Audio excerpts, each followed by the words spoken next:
Very good morning to all my students. So, in the last lecture, we have studied restriction endonuclease and different types of restriction endonuclease and its nomenclature. So, today we are going to discuss the type second restriction endonuclease.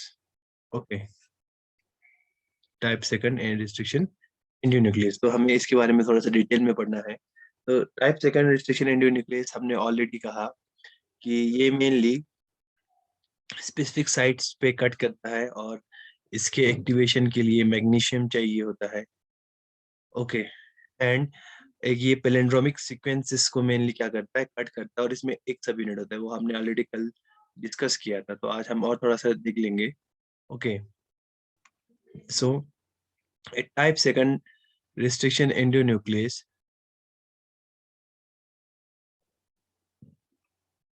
recognizes a specific sequence in duplex DNA and cuts the DNA it recognized sequences. ठीक है, तो जो type second restriction एंटीन्यूक्लियस है वो क्या करता है, एक स्पेसिफिक सीक्वेंस को रिकॉग्नाइज करता है किसमें, एक डुप्लेक्स डीएनए में. फॉर एग्जांपल हमारा duplex DNA double stranded DNA है and cuts the DNA recognize sequence, और एक रिकॉग्नाइज सीक्वेंस पे क्या करता है, उसको कट करता है. ओके.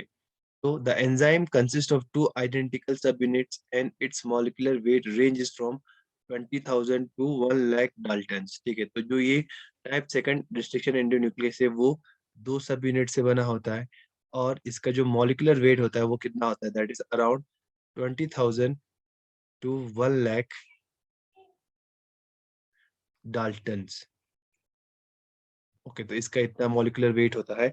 एंड ऑलरेडी मैंने जो बताया, it requires magnesium as a cofactor.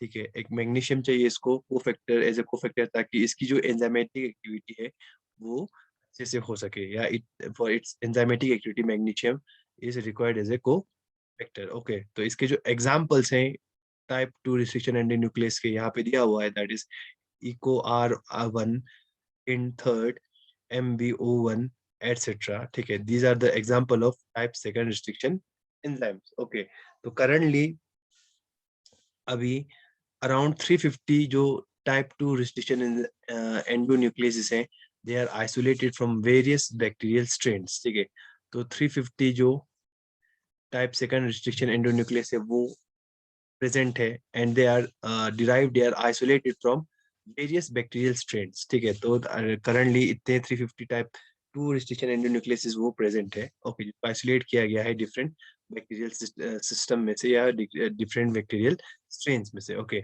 So they are named using the first letter of the genus name, the first two letter of the species name and the first letter of the strain from which the enzyme was isolated. तो उनको उनका nomenclature हमने कल ही पढ़ा था. पहले उसका जो फर्स्ट नेम होगा जीनस का वो हम लेते हैं. फॉर एग्जांपल अगर इकोलाई की बात करेंगे तो E is the first genus name. तो जीनस नेम का हम क्या करते हैं कि एक सिंगल लेटर यूज करते हैं, फिर इसके बाद उसका स्पीशीज है उसका दो लेटर हम यूज करते हैं, जैसे कि इकोलाई का इस्चिराई कोलाई का हम ई इस्चिराई का ई यूज करते हैं और कोलाई का सी ओ यूज करते हैं. और कौन सा स्ट्रेन था, फॉर एग्जांपल हमने R1 RY13 स्ट्रेन था तो हम उसका आर यूज करते हैं. और फर्स्ट सबसे पहले कौन सा रिस्ट्रिक्शन एंजाइम उसमें से डिराइव हुआ है वो हम यूज करते हैं. तो ये जो इकोर R1 है वो सबसे पहले डिराइव हुआ है, इसीलिए इसको यहाँ पे फर्स्ट रोमन से हमने क्या किया है, दिखाया हुआ है. अगर सेकंड होता तो हम क्या दिखाते, इस तरीके से सेकंड. अगर थर्ड होता तो हम इस तरीके से इकोरा थर्ड, इकोरा फोर्थ, इस तरीके से हम क्या करते, डिनोट करते. ओके, सो यहाँ पे इन्होंने एग्जाम्पल दिया है, EcoR R1 is isolated from Escherichia coli, इसीलिए ई आया है इस्चिराई से और कोलाई आया है, को आया है कोलाई से. और जो स्ट्रेन है दैट इज आर, जो यहाँ पे हमने यूज किया वो आया है RY13 स्ट्रेन से. और फर्स्ट जो यहाँ पे रोमन में हमने यूज किया, that is the final number first indicates that it is the first enzyme isolated from this strain. ठीक है, तो इस RY13 में से जो पहला रिस्ट्रिक्शन एंजाइम जो डिराइव हुआ है वो यही इकोर R1 है, इसीलिए इसको हमने क्या किया, 1 से डिनोट किया है. Okay, then the type 2 restriction endonuclease mostly recognize palindromic sequence to cut the DNA. तो ये जो restriction टाइप 2 रिस्ट्रिक्शन एंजाइम है मेनली वो कौन से सीक्वेंसेस ये रिकॉग्नाइज करता है, वो मेनली पैलिंड्रोमिक सीक्वेंस रिकॉग्नाइज करता है, और मेनली कौन सा, इनवर्सली पैलिंड्रोमिक। ठीक है, एक हमने कल बताया था मिरर, और दूसरा इनवर्सली। तो यहाँ पे देखो इनवर्सली पैलिंड्रोमिक सीक्वेंस है, दैट इज, यहाँ से आप पढ़ो, देखो TGGCCA। ठीक है, और यहाँ से पढ़ो आप, देखो इसका उल्टा ही है, TGGCA। तो इसको हम क्या बोलते हैं, इनवर्स पैलिंड्रोमिक सीक्वेंस बोलते हैं। ओके, तो ये जो सीक्वेंस है इसको रिकॉग्नाइज करता है कौन, हमारा type 2 restriction endonuclease. Okay, then the base sequence in one strand is the same in the other strand while reading in the reverse। तो जो ये बेस सीक्वेंस है वो क्या होगा, वो सेम होगा दूसरे सीक्वेंस में भी, जब हम उसको इनवर्सली पढ़ेंगे। ओके, है कि नहीं, देखो TGG TGG CCA।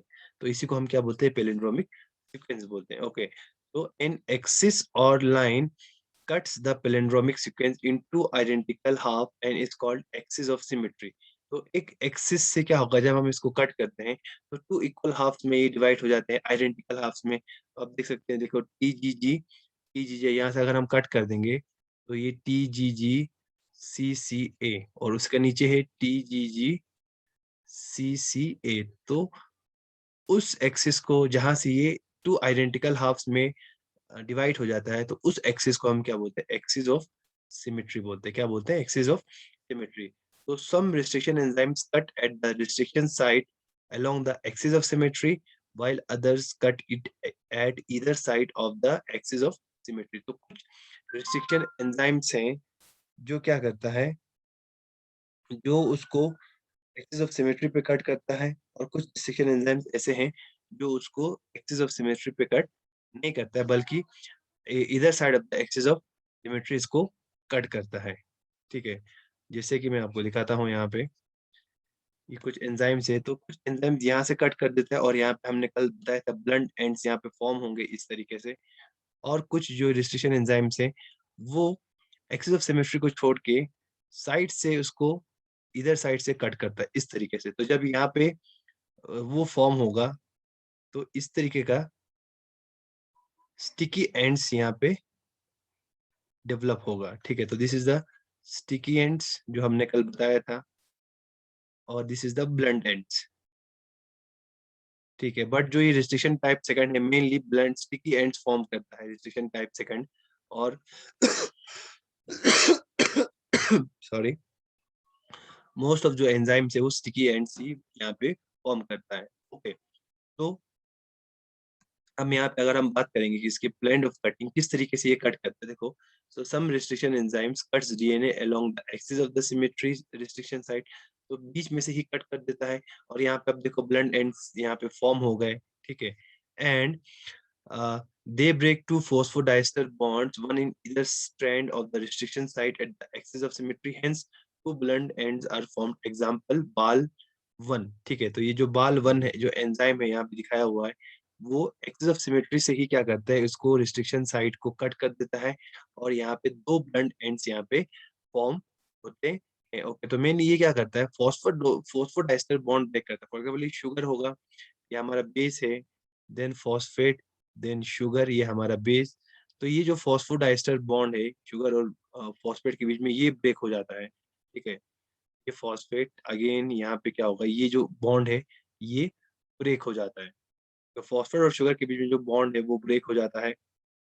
Okay, then उसके बाद यहाँ पे आप इस तरीके से एक ब्लंट एंड यहाँ पे डेवलप हो जाता है। तो दोनों साइड्स पे क्या होंगे, जो फॉस्फोडाइस्टर बॉन्ड है वो ब्रेक हो जाएगा, और यहाँ पे इस तरीके का आपको एक डीएनए जो कट है वो देखने को मिलेगा। Okay, so several restriction enzymes cut one strand at left side of the axis of symmetry and other strand at the right side of the axis of symmetry। तो कुछ ऐसे एंजाइम्स भी हैं, रिस्ट्रिक्शन एंजाइम्स, जो क्या करता है, axis of symmetry पे कट करने के वजह, ठीक है, instead of cutting at the axis of symmetry, it cuts on right side of the symmetry and left side of the symmetry. ठीक है, तो जैसे कि यहाँ पे हम इस डायग्राम में आपको दिखाएंगे लाइक दिस वाइज। ठीक है, ये जो रिस्ट्रिक्शन एंजाइम्स है वो क्या करता है, देखो एक यहाँ पे कट करेगा, एक यहाँ पे कट करेगा। कट करने के बाद जैसे कि इकोराई 1 है, इकोराई 1 इसी तरीके से रिस्ट्रिक्शन साइट पे जाता है। देखो ये हमारा एक्सिस ऑफ सिमेट्री है, तो एक साइड पे लेफ्ट साइड पे इसको कट करता है, और एक साइड पे रिस्ट्रिक्शन साइड के राइट साइड पे ये कट करता है। तो इसे कट करने की वजह से ऐसे कटिंग की वजह से क्या होता है, इस तरीके का जो स्टिकी एंड्स वो फॉर्म होता है। देखो यहाँ पे एक ओवरहैंगिंग पार्ट है, ओके, और एक छोटा-सा पार्ट है, और यहाँ सेम है। सो this is the overhanging part and this is the short part, ठीक है? तो इस तरीके के एंड्स को हम क्या बोलते हैं? इसको हम बोलते हैं स्टिकी एंड्स। क्या बोलते हैं? Sticky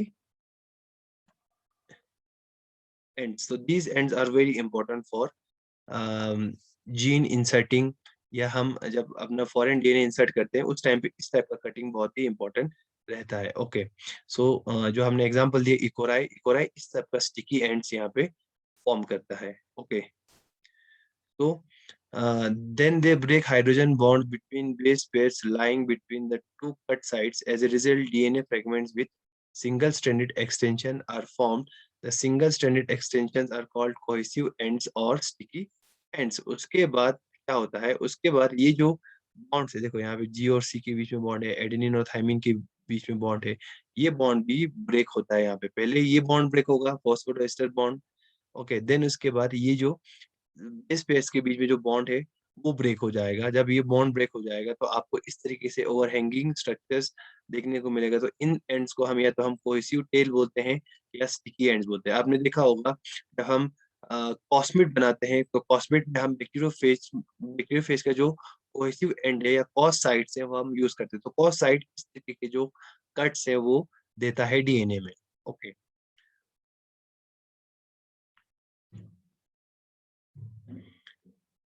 so, the sticky ends of DNA fragments produced by a restriction enzymes are complementary to other, ठीक है? तो ये जो ये sticky ends यहाँ पे फॉर्म होंगे, तो वो जो रिस्ट्रिक्शन एंजाइम्स फॉर्म करता है, तो इस ये क्या होंगे? एक दूसरे के कॉम्प्लीमेंट्री होंगे। फॉर एग्जांपल ए इसके साथ बाइंड हो सकता है, ए टी के साथ बाइंड होगा, टी इस ए के साथ बाइंड होगा, ये टी इसके साथ बाइंड होगा। मीन्स ये दोनों एक दूसरे के साथ फिर जुड़ भी सकते हैं। Okay, so the 5 position of cut end has a phosphate group and the 3 prime position has an OH group. तो यहाँ पे आप देख सकते हैं, तो जो 5 प्राइम एंड है वहाँ पे एक क्या होगा, OH ग्रुप होगा, और जो 3 प्राइम एंड है वहाँ पे क्या होगा, सॉरी, 5 प्राइम एंड पे फॉस्फेट ग्रुप होगा, और जो 3 प्राइम एंड है वहाँ पे क्या होगा, OH ग्रुप प्रेजेंट होगा। यहाँ पे आप देख सकते हैं। Okay, this is 3 prime and पे क्या है, OH ग्रुप है, और 5 प्राइम एंड पे क्या है, फॉस्फेट ग्रुप है। सेम यहाँ पे 5 प्राइम एंड पे क्या होगा, यहाँ पे फॉस्फेट होगा, और यहाँ पे 3 प्राइम एंड पे क्या है, OH ग्रुप है। ओके, इस तरीके से जो स्टिकी एंड से वो फॉर्म होते हैं। ओके, सो इसके एग्जांपल्स जो है टाइप सेकंड रिस्ट्रिक्शन एंजाइम्स के, वो है इकोर इकोर 1 और बैम H1 एटसेट्रा। तो ये जो मेनली कौन सा जो ये स्टिकी एंड्स जो फॉर्म करते हैं टाइप सेकंड रिस्ट्रिक्शन एंजाइम्स, तो इसमें इकोराई 1 आता है और बैमेज 1 आता है। और restriction enzymes can generate 3 type of cut ends. तो जो रिस्ट्रिक्शन एंजाइम्स है वो 3 टाइप्स के कट एंड्स फॉर्म कर सकता है। One type of restriction enzymes produce blunt and, एक ब्लंट एंड फॉर्म करेगा डीएनए में। दूसरा generates duplex DNA with 3 prime extensions, जैसे कि HAE1 हीमोफिलस इन्फ्लुएंजा है, जो वो जो रिस्ट्रिक्शन एंजाइम से वो क्या फॉर्म करता है, duplex DNA with 3 prime extensions. Yet another type of enzyme generate duplex DNA with 5 prime extension, जैसे कि इकोराई फॉर्म करता है। ठीक है, इकोराई यहाँ पे देख सकते हो 5 प्राइम जो एक्सटेंशन है वो फॉर्म होंगे। ठीक है, और कुछ ऐसे एंजाइम है जो 3 प्राइम जो एक्सटेंशन है विद फॉस्फेट ग्रुप वो फॉर्म करता है। ओके, तो अगर हम यूज देखेंगे रिस्ट्रिक्शन एंजाइम्स का, तो restriction enzymes are used to cut a source DNA into small fragments for the isolation of a desired gene to be clone. तो सबसे पहले रिस्ट्रिक्शन एंजाइम का यूज क्या है कि कोई भी हमारा डीएनए होगा, उस डीएनए में से हमको जो भी डिजायर्ड डीएनए है अगर हमें उसको निकालना है, तो वो उसको निकालने के लिए हम क्या करते हैं, रेजिस्टेंस एंजाइम्स का यूज करते हैं। लाइक ये है फॉर एग्जांपल, ये हमारा जीन ऑफ इंटरेस्ट है और इसके साइट में हमारा रिस्ट्रिक्शन साइट प्रेजेंट है, तो हम रिस्ट्रिक्शन एंजाइम यूज करके इसको बाहर इस तरीके से निकाल सकते हैं। ओके, जो हमारा डिजायर्ड डीएनए है उसको निकालने के लिए, उसको आइसोलेट करने के लिए हम रिस्ट्रिक्शन एंजाइम का यूज करते हैं। दूसरा, they are used to cut out unwanted sequence from natural vectors DNA to construct active vectors। तो डिसीजन एंजाइम को हम यूज करते हैं मेनली जो नेचुरल वेक्टर्स है, फॉर एग्जांपल प्लास्मिड है, प्लास्मिड में आपको पता है बहुत सारे जीन्स प्रेज़ेंट होंगे, तो वो जीन्स जिसकी हमें ज़रूरत नहीं है, उसको बाहर निकालने के लिए हम रिस्ट्रिक्शन एंजाइम्स का यूज़ करते हैं। इस जीन जिसकी ज़रूरत नहीं है वो बाहर निकल जाएगा और हमारा जो वेक वेक्टर है वो इसमें सिर्फ़ हम यूज़फुल जीन्स ही रख सकते हैं, ठीक है? तो इसके लिए भी हम रिस्ट्रिक्शन एंजाइम को यूज़ करते हैं। Then they are used to cut the vector's DNA at well-defined sites for cloning purpose. तो साथ-साथ में जहाँ-जहाँ हमें क्लोनिंग करना है, तो क्लोनिंग पर्पस के लिए भी हम क्या करते हैं, क्लोनिंग पर्पस के लिए भी हम रिस्ट्रिक्शन एंजाइम यूज़ करते हैं ताकि फॉर एग्ज़ाम्पल ये हमारा डीएनए है, तो यहाँ पे अपना फॉरेन डीएनए इंसर्ट करना है। तो फॉरेन डीएनए को भी हम उसी एंजाइम के साथ ट्रीट करेंगे रिस्ट्रिक्शन एंजाइम्स के साथ और इसको भी हम रिस्ट्रिक्शन एंजाइम के साथ यूज़ करेंगे। तो ये हमारा फॉरेन डीएनए है, वो इसमें इंसर्ट हो जाएगा। ओके, तो उसके लिए भी हमें रिस्ट्रिक्शन एंजाइम्स चाहिए।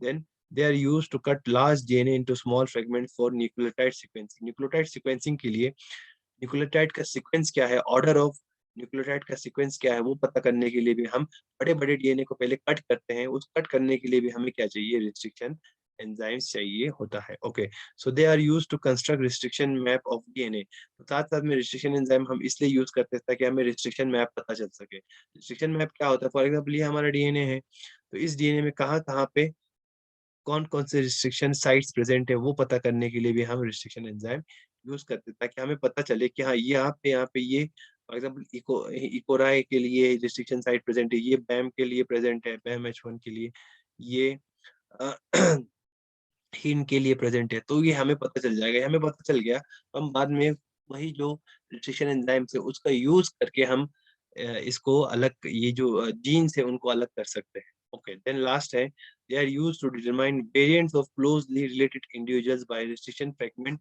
Link polymorphism.